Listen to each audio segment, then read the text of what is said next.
No Place Like Oz, Chapter 16. Over the next week, Ozma put all thoughts of ruling the kingdom aside, as she made plans for what she promised me would be the grandest event Oz had seen in most people's lifetimes. Every day, chefs, bakers, dressmakers, and party planners visited the palace, each one of them bursting with wild ideas and begging for the princess's favor. I was pleased to notice that they also took a special interest in me. Every new visitor who passed through the palace stopped to shake my hand, or to give me a kiss on the cheek, and to marvel at what a wonder I was to have the famous Dorothy Gale back in Oz. I have expected Ozma to be jealous of all the attention I was getting, but she masked it well, and never failed to appear delighted when yet another one of her subjects treated me as if I was just as important as she, maybe even more important. One day, when a little furry gnome peddling jeweled goblets thanked me for ridding the land of the witches, I almost wanted to wink at him and whisper in his ear, "Just you wait. My work isn't done quite yet." Except for one thing. Ever since I'd flossed Ozma's brain, I was having a hard time hating her. In fact, when I set aside the unfortunate fact that she had imprisoned Glinda and tried to steal my shoes, we were getting along well. We spent our days planning the menu and picking out decorations, bright blooming flowers that changed colors every time you looked away, handfuls of stardust sprinkled everything. We even coaxed the wandering water to form a babbling brook around the outside of the ballroom. I have to say, I put I put to shame the streamers and tea candles that passed for lavish back in Kansas. We spent countless hours lying on the grass in the garden, threading flowers through our hair, speculating about who was coming to the party, and daydreaming about the possibility that there might be a few suitable princes in attendance. My spell had done the trick. She had no recollection of our fight by the fountain, or of the controversy over my magic shoes. As far as she knew, we were just friends. In fact, Ozma was starting to feel like the closest I had to a best friend. I had been so long since I had a friend like that. Of course, the lion and the Tin Woodman and the Scarecrow were my loyal friends, and the most wonderful companions who could anyone could hope to have. But they were different. It wasn't like having a girlfriend my own age. All the Scarecrow ever wanted to talk about was his magnificent brains, which made me wonder what good was it to be the greatest mind in all the kingdom if you never actually thought about anything except your own intelligence. The Tin Woodman spent most of his time in the palace's musty old library with his nose in boring old books of love and poetry. When I agreed to let him read one aloud to me, I was so mortified at how romantic it was that I could barely stand to look at him afterward. As for the lion, well, he was usually off in the woods, hunting or whatever it is lions do in their alone time. When he did be benign to set foot in the palace grounds, he could barely go 10 minutes before his newfound courage got the best of him, and he tried to pick a fight with the first palace servant who crossed his path. With the three of them as my only other choices for company, who could blame me for preferring to spend my days dreaming and partying planning with Oz's sweet little desposee? At least she was capable of carrying a real conversation, and she seemed to actually want to spend time with me. I just had to be careful not to do any magic around her. I knew now that I could subdue her, if necessary, just wash her brain clear of my tension between us. But to be honest, I felt a little uneasy about having to do it again. Why go to the trouble? "Can I ask you a question?" Ozma asked one afternoon, just a few days before my ball, when we were in her closet trying on party outfits for the umpteenth time. I nodded, absently, trying to decide between slinky silk or dramatic tulle and chiffon. I was leaning toward slinky. I must admit, it felt like such a sweet victory to think that I'd be celebrating my 16th birthday again, like this, after the disaster of my first party.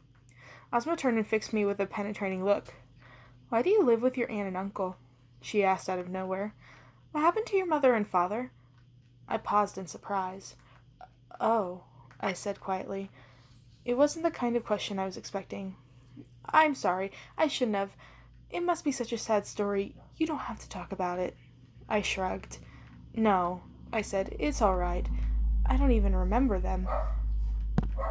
My mother died when she gave birth to me, and my father was killed just a few months later. There was an accident with a plow. I know I should miss them, but it's hard to be sad about people you never even knew." Ozma smiled in sympathy. "What about you?" I asked. "You never mentioned your parents at all." "I don't think. Just Laura Who's What's It." Ozma passed her hand down the length of her body, in her emerald green dress, born to blood red. Maybe at a train, I suggested. Perhaps. No, they're so easy to trip over. Think of how embarrassing that would be. You can have a team of munchkins on hand just to hold it up, I said, and we both laughed over the absurdity of that idea. The truth is, Ozma said when we had recovered, I don't have parents. I never did. You must have at some point. Everyone has parents. Everyone except fairies, she said. I was born from the pool in the center of the maze. Remember that little red flower floating in the pool? Yes, I said, vaguely remembering. That's where I came from. The next princess is somewhere in there, biding her time. When the flower is big and full and about to shed its petals, it means she's close to being born, and I'll know when it's time for me to go rejoin Lorraine and my people. I'll go off and find them, and my successor will rise up out of the flower and take my place. Of course, it takes a very long time, and after she's born, she'll be a baby for a bit. That's when Oz is most vulnerable. That's how the wizard managed to do away with me the first time. How strange, I said. But where did he send you? I've been wondering. Does it matter? Ozma asked. Why shouldn't it? Does it matter that you're from Kansas? You're here now. The past is gone, especially in Oz. That's the way time works, and in Oz, it's always right now. I thought about it for a moment. It did matter. I didn't necessarily like to think that's where I was from, and I certainly didn't want to go back there. But it had made me who I was, just as much as my trip to Oz had made me who I was. Wherever Ozma had been made her who she was too. How could it not have? And who is she really? Was she the sweet, charming new friend I'd made? A girl who wanted nothing more than to try on dresses and plan parties? Or was she the regal, majestic fairy princess I'd seen that day in a hedge maze? Was she the girl who could do anything to be a good ruler to a kingdom she didn't even really want? Or was she so desperate for power that she had banished Glinda to some terrible, faraway place to get her out of the way, just the same way the wizard, once upon a time, had done to Ozma herself? It didn't occur to me that maybe she could be both. All I know is that I had to find out the truth. Even though I know it was risky, I cast a spell. I know I couldn't be too obvious this time. Ozma may have looked sweet and innocent, but she was dangerous too. She was a fairy. If she had done something to Glinda, she might be able to do it to me too, if I wasn't careful. I gave her the tiniest little nudge. I'd been practicing at night in my room alone, and I was getting better at using the magic. I didn't have to knock my shoes together anymore. I didn't even need to feel the tingling in my feet. The magic wasn't just in my shoes. It was in every bit of my body, and all I had to do was take a tiny little piece of it and send it out into the world to bring me back what I wanted. There in Ozma's dressing room, I looked down at my fingertips, and I saw a little red butterfly sitting on it, glowing and pulsing its jeweled little wings. Tell me, I told it, without speaking the words aloud, and the butterfly took flight. It fluttered into the air and circled around Ozma's head in a scattered halo. Dorothy, Ozma said, are you okay? You have the strangest look on your face. The butterfly landed on her forehead. She didn't react. She didn't even seem to notice. What are you thinking about? Ozma asked, looking deep in my eyes. You look like you're 1,000,000 miles away. Tell me, I thought. Tell me where Glinda is. The butterfly crawled across her brow, like it was looking for a way into her mind, and then it disappeared, just evaporated, in a tiny puff of red dust. I had lost it. Ozma didn't seem to know what had just happened. I didn't think, but her mind was still her own. Her magic is more powerful than she let on. I knew then, without a doubt, that she was the one who had done something to Glinda. You don't guard secrets that you don't have in the first place, and there was definitely something in her mind that she was guarding closely. Yes, I said. I was thinking of my mother. It was a lie, and it wasn't. I'd been thinking of Glinda, who was as close to a mother as I'd ever had. Closer than my own mother had ever been, that's for sure. Closer than Aunt Em was, even. Glinda had brought me here. She had helped me get home to Kansas once upon a time, when it was all I wanted in the world. I had to find her. I had to help her. Even Ozma, as lovely a friend as she can be, wasn't going to stand in my way. The night before the ball, I walked into my bedchambers.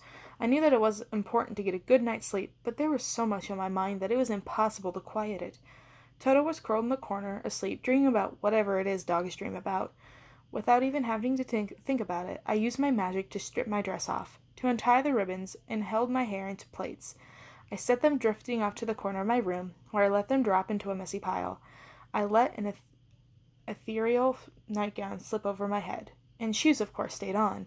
I never took them off. I couldn't even if I tried. I levitated myself off the floor and floated myself to the bed, letting myself drop gently onto the cloud-soft mattress. I drifted off to sleep, not bothering to pull the sheets over my head.